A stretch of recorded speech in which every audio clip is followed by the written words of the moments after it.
Hello. If my voice is a bit off, because I have already been reading to the computer for an hour and a half, and two of those are chapters of The Hound of the Baskervilles. One is the exciting conclusion of what I started. Well, I read it last Thursday and posted it on Saturday. Should be the video right before this one in the timeline. The Diary of Adam and Eve by Mark Twain. Part 1 was Adam. I read that, recorded it last week. And then part 2 is Eve, which is twice as long as Adam, as it would be, I suppose. And that will be next Saturday. So that's why my voice might be a little off. But I'll get right to it with the Are You Afraid of the Darks? The latter of which I was familiar with, and the former I might have been, but nothing stood out to me as, oh yes, I've seen that one. So at the beginning of the episode, the kids are being kids, and they're talking, they're carrying on, Frank Scott Tucker in a headlock, and they're making noise, roughhousing, and Kiki says, "Let's have silence. Let's have total silence." But they keep saying, "We can all be quiet, but there won't be total silence. There's no such thing as total silence." And she says, "Yes, with noise means life, so silence could also mean something else." And that's the beginning of her story. It's called The Quiet Librarian, her story, The Tale of the Quiet Librarian, and takes place largely in a library. So, let's see. There are a couple of not story-adjacent things where kids of various ages, for various reasons, end up near a room that says the quiet reading room. And one little kid on a tour of the library follows his bouncing ball down there, and he gets to the door. It's glowing purple. You can see through the keyhole, and it opens, and he starts to scream, but then he is silenced. That's the last we see of him. Later on, there is a girl who she's searching for books or something down in the basement of the library. Same thing essentially happens. So these are contemporary kids consumed by the library. But the main story revolves around Laurie and Jason, who are teamed up, and Jason referred to as Jace throughout the episode. He's first referred to as Jason, so I wrote down Jason, but then he's referred to as Jace. So Laurie and Jace are teamed up for a project. He has, I guess, a reputation for goofing off. She has a reputation for being Hermione Granger. They call her Ice Queen or Ice Princess or something, because she likes to get good grades. But she seems fun, but then she and her friend, her friend's been teasing her for getting paired up with Jace, overhear Jace and his friend, mostly his friend, is making fun of her, and she overhears that, blames them both, and so things get, chilly between them, but not because she's ice. So it's one of those group project situations where one of them wants to do all the work to make sure that it's done well. She knows she can do it well. She doesn't necessarily trust him, and she's not inclined to be nice to him because she heard his friend making fun of her, which is not fair to him. He actually wants to work and help out. So she sends him on an errand at one point down into the basement of the library to get books. This is what she will allow him to do to contribute. Writes down which books on her notebook and gives him her notebook, the whole notebook, not just a page, because if she doesn't, there's no story. And he takes it down to the basement, and then he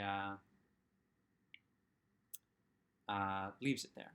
He runs into the librarian. He kind of experiences the quiet room, and he's get a little creepy, but then he runs into the librarian and leaves right away because it's been a little creepy, and the librarian, kids don't want to mess with librarians.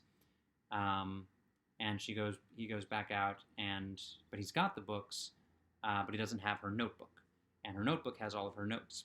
So later on at school, she realizes she doesn't have her notebook, and she goes to him, he's on the football field at this point he's got practice, and she says that she needs to go get her notebook, um, and she says, "Tell me where." And he says, "Well, I'll go with you. It's dangerous to walk around at night."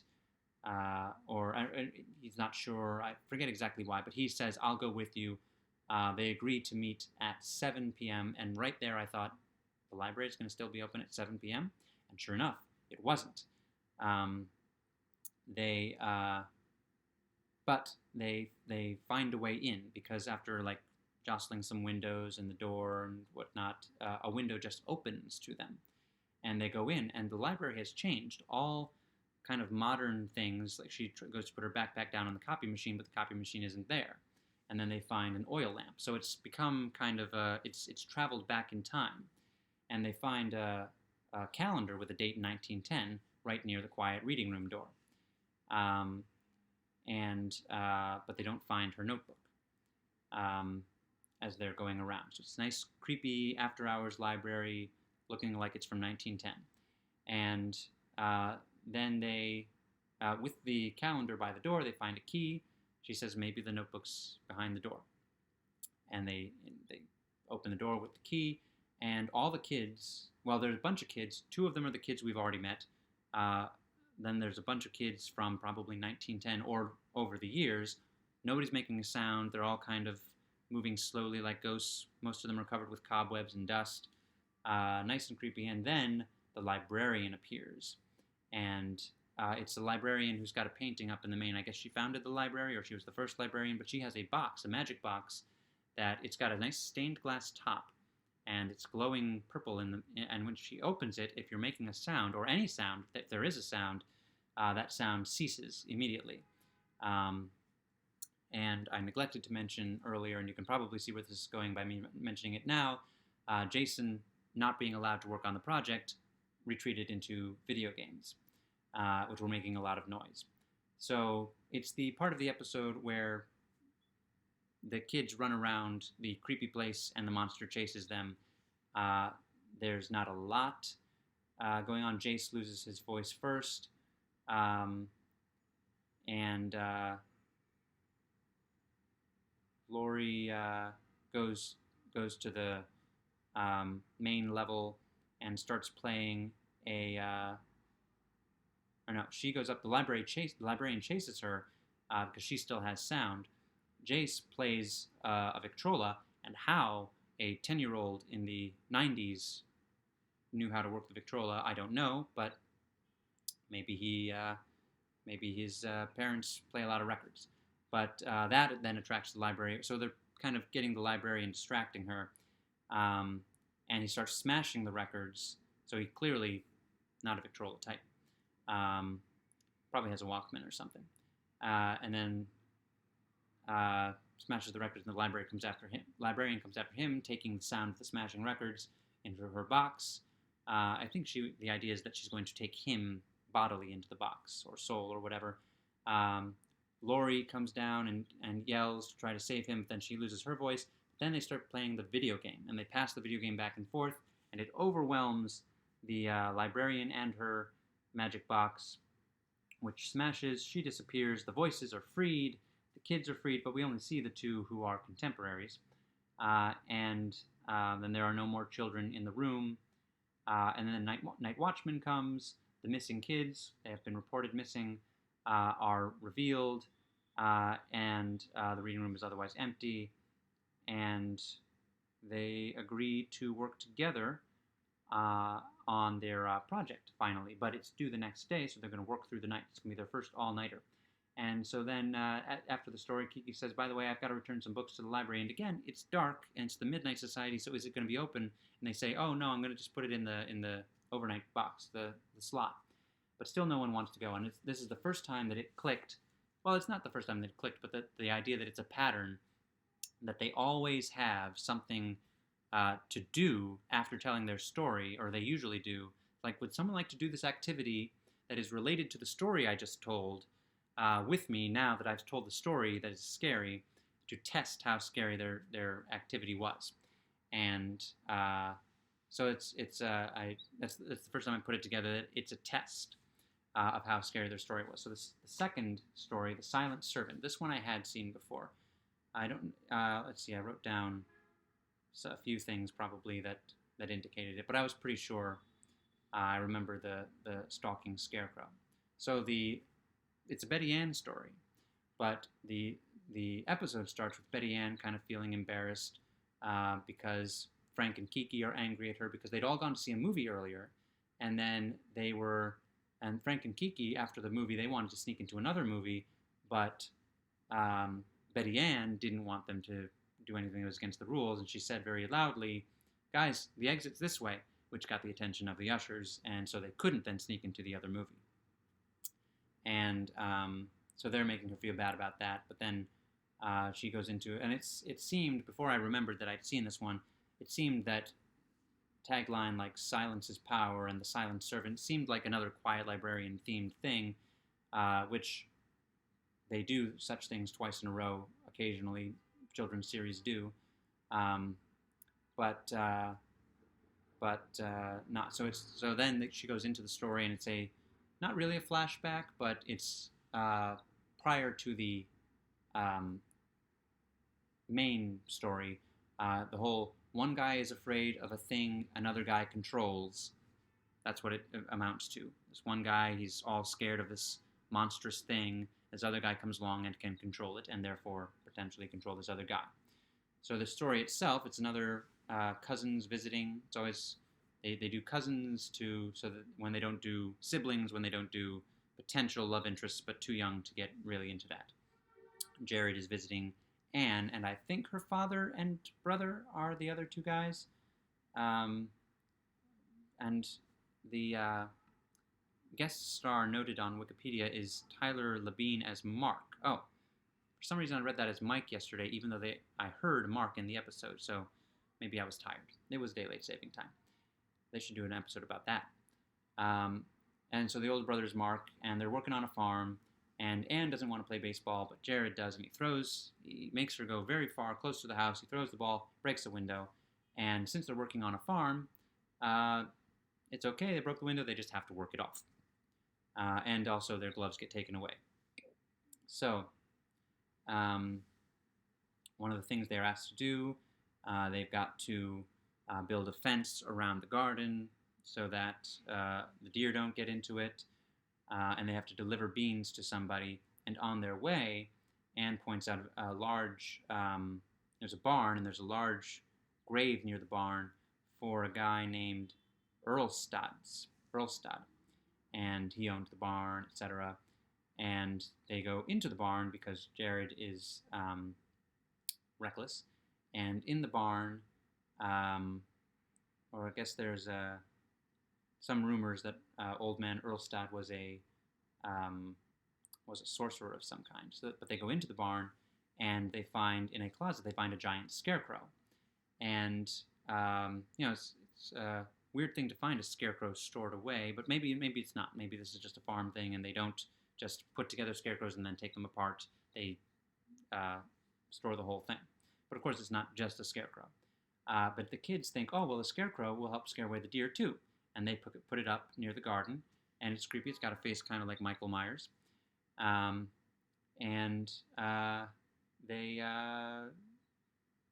they still don't, they still have to build the fence.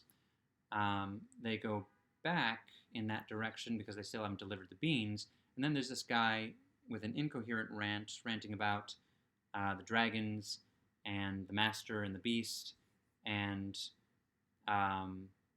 it turns out that, I think it was Anne or someone, when the scarecrow fell out of the closet, this kind of bone-looking thing with two dragons carved on top of it fell out with it, or maybe Jared grabbed it.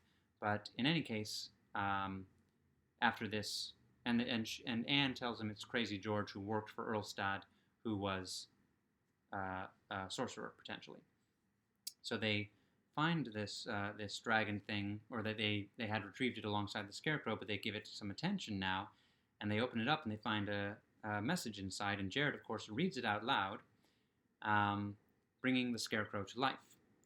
And as they are taking out the trash, the scarecrow appears behind them, presumably to help them take out the trash, which is a task they want to do. And here's where I think there was a kind of a weird thing with editing or an inconsistency, because in that scene, they haven't built the fence yet, but around the garden, the fence is in shambles, which happens later on. After they build the fence, the Scarecrow builds the fence. And then they say the Scarecrow should now build a dugout for a baseball field that Jared wants in the field. And it uses wood from the fence. And then we see the fence looking all disheveled. But they must have filmed them, and things aren't always filmed in sequence. And they must have filmed it out of sequence, because you can see the fence around the garden is disheveled in exactly the same way it then is later, after it's been built and then taken apart in this scene. So that was fun to notice. So they're taking out the trash. The thing is there. Then they go to get the older brother, Mark. He comes back. The thing is gone, but it's leaning against the house, but certainly is not following them, and so he doesn't believe that it was ever doing that. Jared is skeptical. Anne is less so. She's a little more creeped out by the prospect, but Jared says, "Let's test the Scarecrow. I command him to build the fence, as mentioned." The next morning, the fence is finished. The kids get credit. Anne cancels, or then Jared says, "Now build the dugout." And Anne says the Latin words that are in the message to cancel the dugout being built, but it doesn't work. The dugout is built. The fence is destroyed, but we've already seen the fence destroyed. There it is. Jared wants to kill whoever took his glove. So then, since the fence was built, I think they are given the bag that the gloves were put in when the gloves were taken away. But it turns out they were given a bag of tractor parts, not the gloves, and in a fit of rage, Jared says, "I want to kill whoever took my glove." And this, of course, sets the Scarecrow on, they think, Mark. But when they go to Mark's softball game to find him, he doesn't have the glove. Jared thinks that Mark, who had admired it earlier in the episode, is going to use it in his game. He doesn't have it. He says, well, if you got the tractor parts, then what I thought were the tractor parts were in the tractor. And Anne's dad is on the tractor. So the Scarecrow is coming after him. It looks like it's strategizing, because the tractor is huge and specifically built to run over things like scarecrows. And they know they can't get to it in time, so what they do is they try to break the bone. But only the true master, as Crazy George had said, only the true master can break the bone. So they go to the grave and break the bone on the grave. Scarecrow disappears. Briefly it comes after them, but then Anne banishes it with that same Latin from the message, and then it collapses and starts to smoke a little bit. So then Crazy George, at the end, we see him put the bone back together. I don't know if that's quite how it works, if it can just be mended by someone other than the monster's master, but we don't see that. Frank and Kiki end the episode by inviting Betty Ann to go see a movie with them the following day. So all is forgiven. And it's a nice, very creepy episode. I like that one. It ranks near my favorites, but not with Frozen Ghost and 13th Floor. So that's that for those. And the next two are The Tale of the Room for Rent and The Tale of the Ghastly Grinner. I might be familiar with them, but nothing's ringing a bell at the moment. In the meanwhile, pleasant dreams, everyone.